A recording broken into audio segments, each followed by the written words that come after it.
How has it been, when you are seen as a force of nature, a woman who takes down the most powerful, and that becomes your title?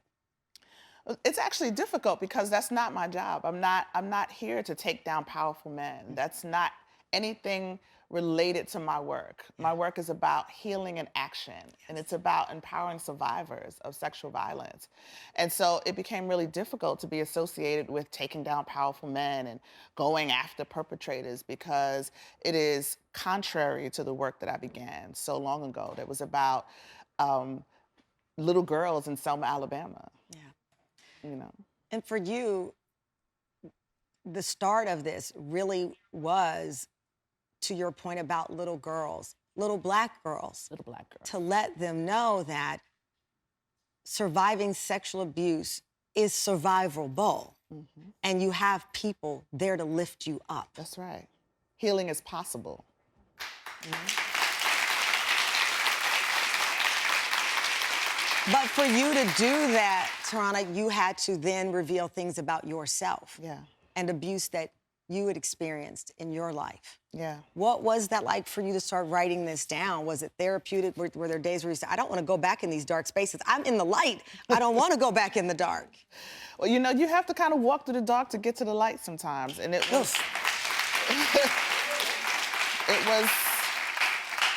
It wasn't fun. I don't want to sugarcoat that at all. It definitely wasn't fun, but it was necessary. And this is the hardest thing I've ever had to do creatively. Right? Really? Oh, absolutely, without question. Well, because you had compartmentalized a lot of the sexual abuse you'd experienced, a lot of the verbal abuse that you'd experienced. Yes, I'd put it away, I put it in the shelf, I call it my archive. I'd put those things, pack them away, and I didn't really want to pull them out.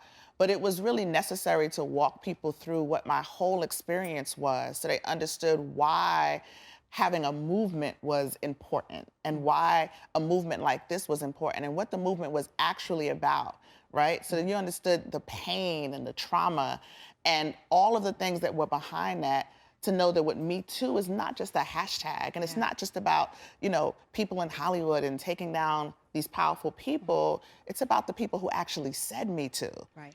And that's why it was important. We're gonna go to break, but before we go, I presented you with a Champion Award for Safe Horizon, an organization that I work with on behalf of survivors of domestic violence. And people always think Me Too and it's a serious conversation. You said something to the effect of, your friends, when they date, all the men are scared of them because they're like, Tarana Burke's your friend. I'm scared. She gonna look me up. And you said, if you don't have anything to be scared of, you don't have to be scared of me. Exactly.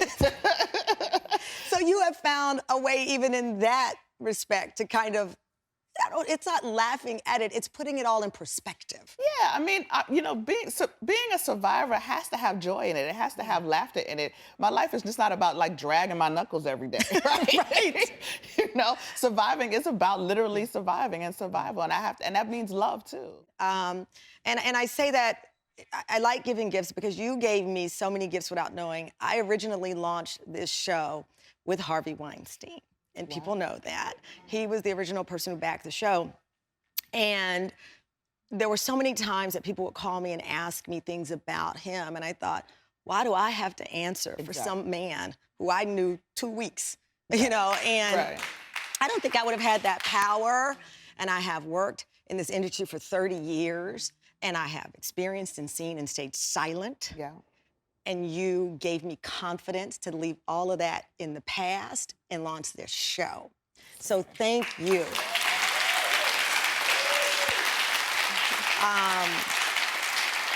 And in one day in my own memoir, I'll tell all that. But meantime, that was a nugget drop. You are an amazing, at one point, single mom. I was raised by a single mom. And your child, Kaya, who is your biggest fan, as I said.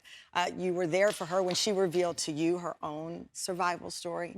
And we got a little message for you. Take a look. Hi, Mom.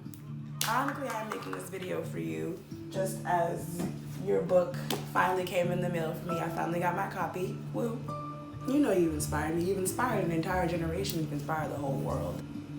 Everyone is seeing you as, the Me Too lady. You know how great your work is. I would love to talk about how great you are. I want to talk about how funny you are. You might be one of the funniest people I've ever met in my entire life. I just want to thank you for the commitment that you've shown me, because you have never given up on me. You have always made sure that I am okay and provided for and taken care of. You committed yourself to me in a real way, and I commit myself to you right back. You are the love of my life.